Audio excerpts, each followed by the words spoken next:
So often we want to change the world and change the people in our lives, and we often realize that's not an easy thing to do. But if we actually look inside, we begin to discover something about who we are and the tremendous caring and sensitivity and emotionality and generosity and kindness that is really at the base of our own hearts. So this discovery is really important, and it's really the basis from which any other relationship can be established and nourished and fostered. I want to welcome you to this session of the Mindful Relationships Summit. My name is Janet Salinchis, and I'm a Shastri, or senior teacher in the Shambhala tradition. I'm also a certified mindfulness-based stress reduction teacher and a member of the faculty of the Engaged Mindfulness Institute. So it's a wonderful, juicy topic, of course, relationships and mindful relationships. I'm going to be focusing more on the training of our own relationship to ourselves. As many of us know, we're kind of conditioned or extremely conditioned to be reactive. That's one of the first things we notice when someone gets close to us or we get close to people at work, that there's a reactivity and there's a tendency to defend ourselves and sometimes to put on a kind of face, like a happy face, or I'm the good person face, or I'm the brilliant idea person face. And somehow that kind of manipulation becomes a source of a certain kind of anxiety. And then we create more kind of plans for how we're going to be in the world, rather than dropping into how we really are. How is this expressed, this kind of internal manipulation that is based on trying to be somebody, change the world, change our relationships? It's expressed through a kind of incessant mental conversation, that we're constantly soothing ourselves or chastising ourselves, or trying to create a strategy for how we'll be in a comfort zone throughout our day.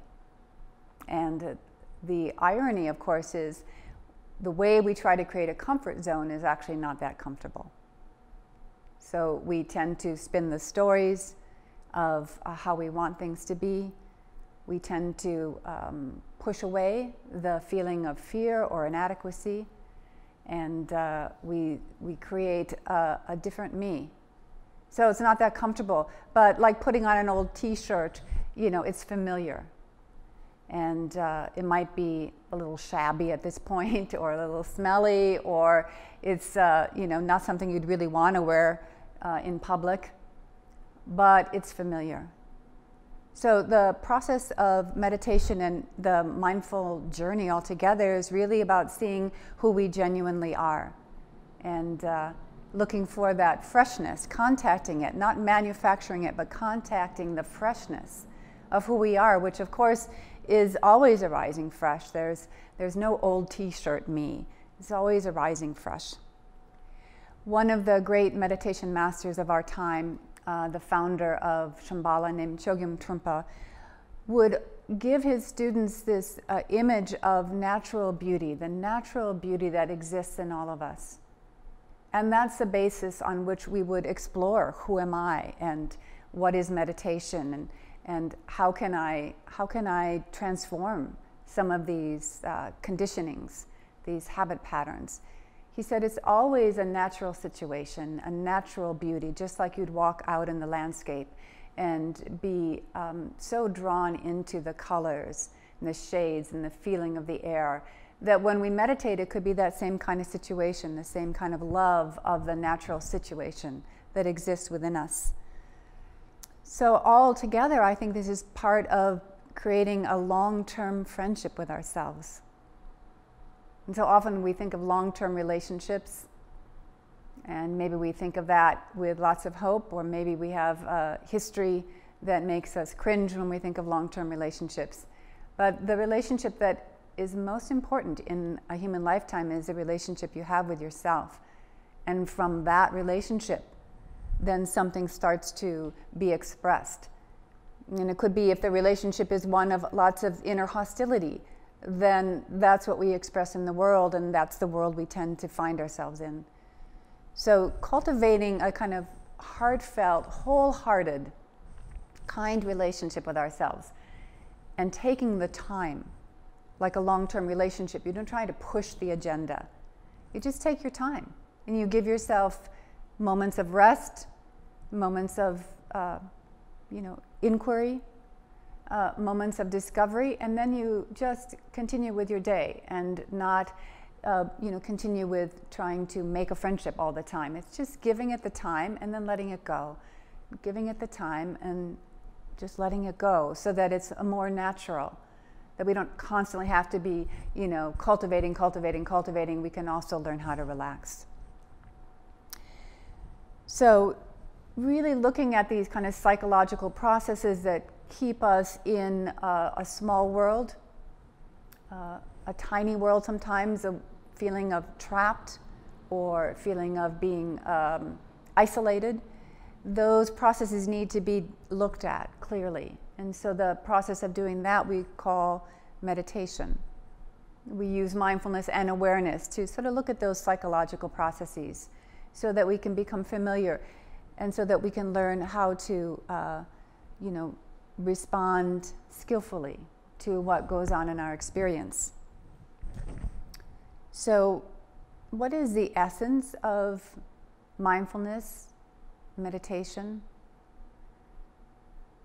Well, if it's moving against certain patterns, it can't be filled with a lot of new patterns, adding more and more kind of things to do, because then we won't be able to see existing patterns. We'll just be covering them over with new patterns. So the essence of it is simplicity, and just allowing ourselves to be in the most simple way. So not so easy to do, and in a while I'll be guiding us in that so that we can feel it together. But that's really the essence of the practice, so that we're not entangled all the time. And it's also, the simplicity has a non-manipulation to it, a non-struggle to it. And that is more like cultivating the ability to really play an instrument well. It doesn't happen right at the beginning. It's nice to hear the words, non-manipulation or non-struggle, and then we have to practice. But really, the focus is as much simplicity as we can contact in any moment. One way that we rest in simplicity in the formal meditation practice, but also in our life, is just carrying ourselves like we're a fully endowed human being, like we're not missing anything. We're not lacking. We're not walking around bundled in shame about who we are. Things happen. We feel badly. We say stupid things. We've done things we regret. But we also have a goodness, and we also have a dignity. So that's a big part of embodying this simplicity throughout your day. It's just a sense of dignity, that you could actually walk around the world, and dignity, not pride, but a sense of dignity. Yeah, I'm human, and there's something fundamentally good about being human. Sometimes we think that meditation is a kind of mental gymnastics, and that we're going to try to see if we can just do the right moves to avoid certain feelings or to get rid of the thoughts. That's one of the most common things. What do I do to get rid of or block out those thoughts? And it's almost like we sit down and meditate and we think there's some kind of, higher bar, like in gymnastics. I'm going to reach for that higher bar, and that bar is happiness, or that bar is no thoughts, or no terrible, hard to work with emotions. And we think if we can just hit that, it's going to be like wee, like the wee bar, right? Wow, I got it. I'm meditating. This is it. And of course, this is not going to be very helpful, because that means that when we're in a meditation practice, we're always trying to reach for something that's not right here. And we're always trying to get somewhere else, and some kind of manufactured happiness. So that's also an obstacle. So we don't want to necessarily think happiness is floating on some kind of cloud or through space and not have any cares in the world. Those moments might happen, but we want to get into the full spectrum of what it is to be human, which has all these feeling tones. And certainly when we work with not just the relationship with ourselves, but with others, those feeling tones are going to be important to be in contact with. We don't want to dampen the vividness. One of my favorite phrases from a fellow meditation teacher is that we're looking for high definition, full spectrum living, right? Not manufactured, but if we know how to adjust our mind and body so they're synchronized, it's like a dial, just adjust it, we get full definition, high definition, full spectrum. And whatever it is in the moment, pink, yellow, green, black, doesn't matter, but we just see it for what it is. So how and where do you begin this whole practice of mindfulness? And some of you may already have a practice, or you began a long time ago and it lapsed, or maybe this is the first time you've been introduced to it. I love the saying by Pema Chodron, the American Buddhist nun who has brought so many people into meditation. Her book called Start Where You Are. There's no other place to start.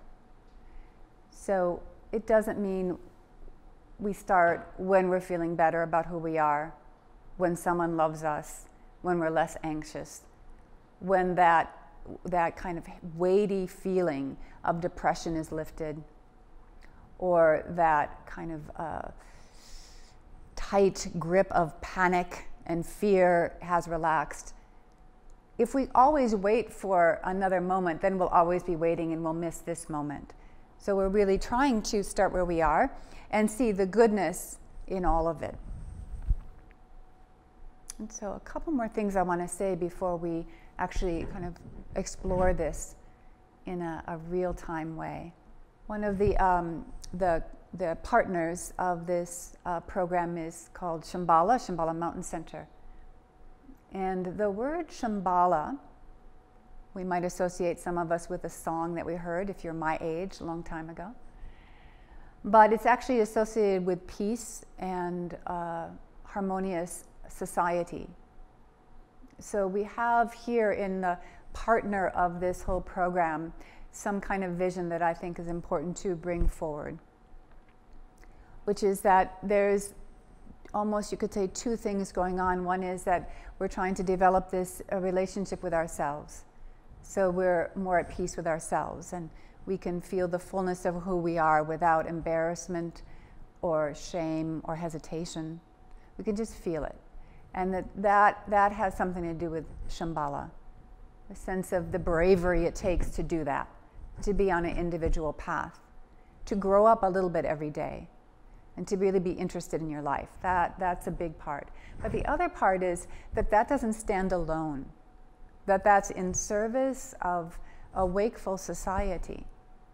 And that wakeful society is something that can actually happen now, like even with all the chaos and degradation and confusion and war, all these things happening in the world, that Shambhala is arising and that we could have something to do with that.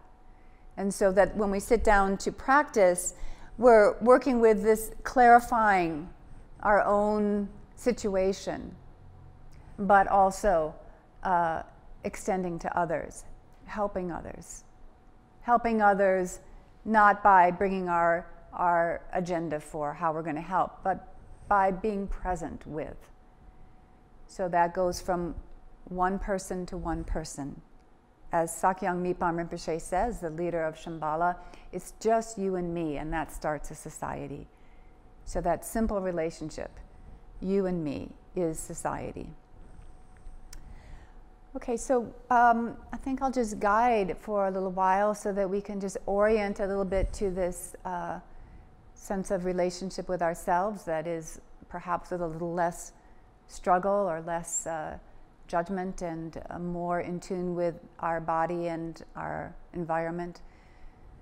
So I just want to invite you now to take a good posture wherever you are. If you're in a chair, just really feeling yourself in your chair, in your seat. And if you're lying down, you might want to sit up, or you could continue to lie down. And so I said the first thing is kind of simplicity, but before we think, oh, I want to try to be simple, we just notice how we are and where we are. So that might mean just feeling the room that you're in.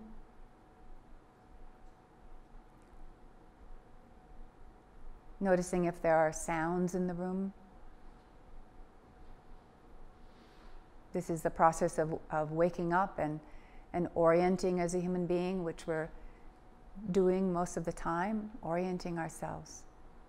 Where am I? What does it feel like to be here? And without that sense of I'm liking it or disliking it, we just notice it in its kind of raw state. Here we are.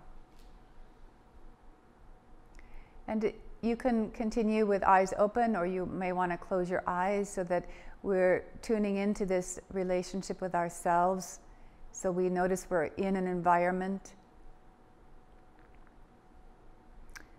and that the environment includes these sense perceptions.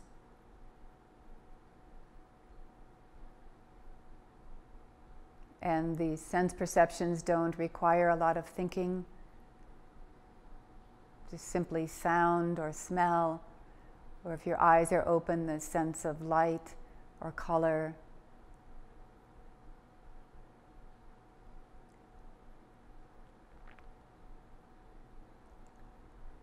And then within an environment, then there's the environment, the inner environment of the body, the one that we live in day to day, and maybe we spend a lot of attention on the body.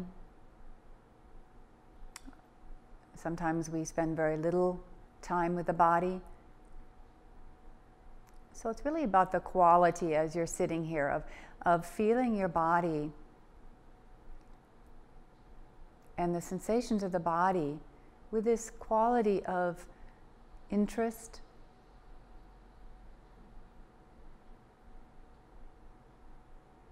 and kindness. So if your body hurts,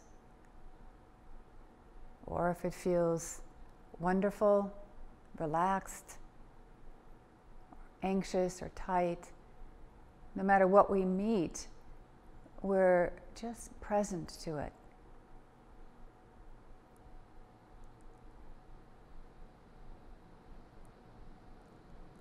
You may be able to feel the kind of weight of your body as you're connecting down through the bottom of your posture, feeling that pull of gravity and that sense we have of our weight, weighted on the earth.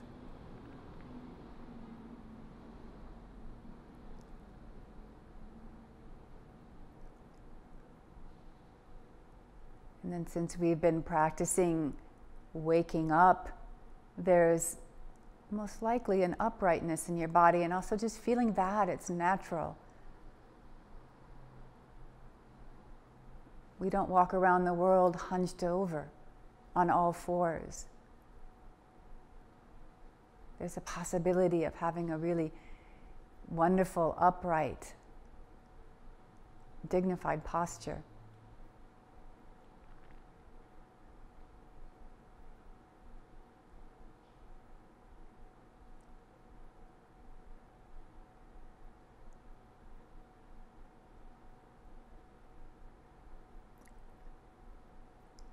And then there's the breath, the feeling of breath.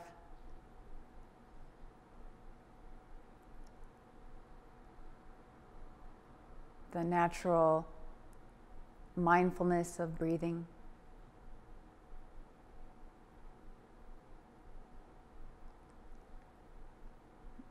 And you may recall I said it's not about manipulating or any kind of special kind of practice. It's just noticing how things naturally are. So the breath is just how it is. So it might be fast or slow. Try not to control the breath, just noticing the breath.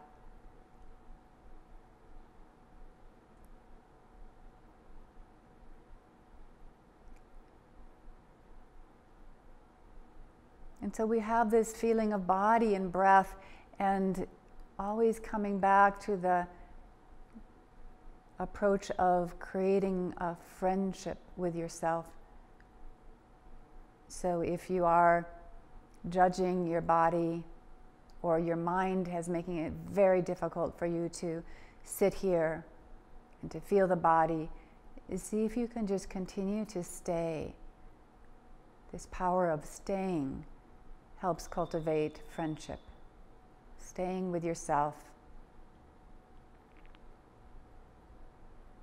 Noticing the thoughts and the speed of them, or the intensity of them, or the spacey quality of the thoughts. And bringing that awareness right down onto the earth by staying in the body.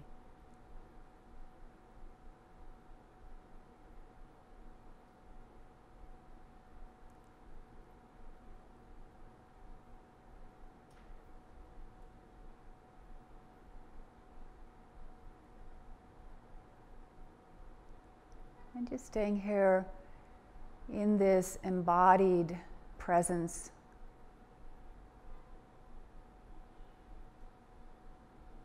And noticing that your life continues to unfold, whether you're in the doing mode or the being mode. So we're not freezing life to meditate, it's just continuing.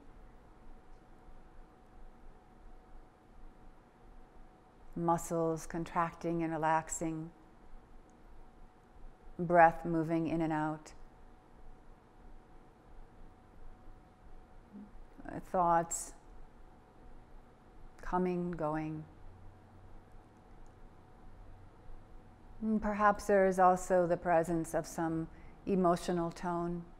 Just noticing it. You don't want to miss that. Just like if you're reuniting with an old friend, you don't jump into all the details of your life. You just simply notice. Do they feel happy or sad or tender or excited, confused? So just noticing that in yourself right now. How does it feel?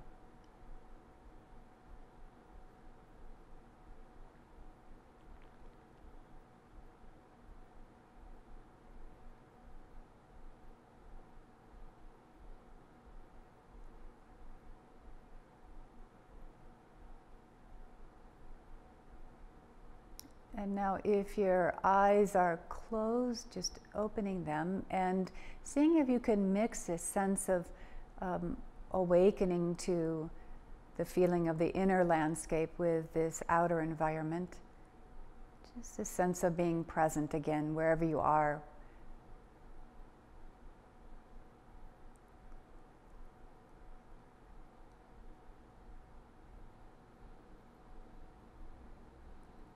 And so this is part of the practice of relationship, because this sense of relationship is ongoing. Relationship with sounds, relationship with things in the room, relationship to the weather, to other people's emotions, to their bodies. So we don't want to lose this sense of embodiment as we extend out into the world.